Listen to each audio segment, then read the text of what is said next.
ఖాళీగా ఉన్న మనస్సు మీద విపరీత మనస్థితులు పట్టు సంపాదిస్తాయి. విపరీత మనస్థితికి సృజనాత్మకంగా ఆలోచించడమే ఉత్తమమైన విరుగుడు. మీరు ప్రతికూలమైన లేదా స్తబ్దమైన మానసిక స్థితిలో ఉన్నప్పుడు విపరీత మనస్థితులు మీ మీద పట్టు సంపాదిస్తాయి. మీ మనస్సు ఖాళీగా ఉన్న సమయమే అది విపరీత మనస్థితులకు లోను కాగల సమయం. మీరు విచారగ్రస్తులైనప్పుడు చెడు గుణం మీ మీద తన ప్రభావాన్ని చూపుతుంది. కాబట్టి సృజనాత్మక ఆలోచన విధానం పెంపొందించుకోండి. మీరు శారీరకంగా చురుగ్గా లేనప్పుడు మీ మనస్సులో ఏదో ఒకటి కొత్తగా ఆలోచించండి. మీరు దాన్ని ఎంతగా పనిలో పెట్టాలంటే మీరు విచారగ్రస్తులవ్వడానికి సమయం చాలనంతగా. సృజనాత్మక ఆలోచన విధానం అద్భుతమైనది. అది మరొక ప్రపంచంలో జీవించడం వంటిది. ప్రతి ఒక్కరూ ఈ శక్తిని వృద్ధి చేసుకోవాలి.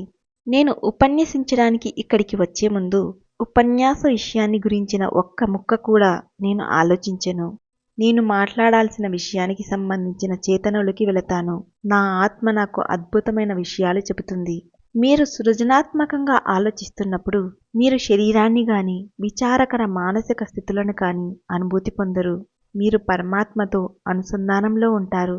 మన మానవ మేధ భగవంతుడి సృజనాత్మక మేధస్సుకు ప్రతిరూపంగా తయారైంది. దాని ద్వారా అన్ని విషయాలు సాధ్యమే.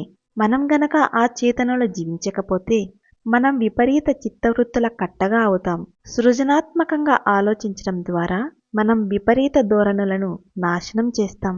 సృజనాత్మకంగా ఆలోచించడం ద్వారా మనం మన జీవితపు అన్ని సమస్యలకు, ఇతరుల సమస్యలకు కూడా సమాధానాలు పొందుతాం.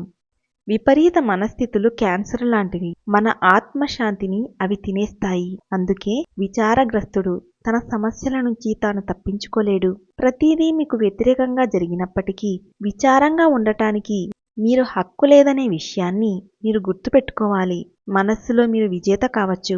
ఒత్తిడికి గురిచేస్తే విచారగ్రస్తుడైన మనిషి ఓటమిని అంగీకరిస్తాడు.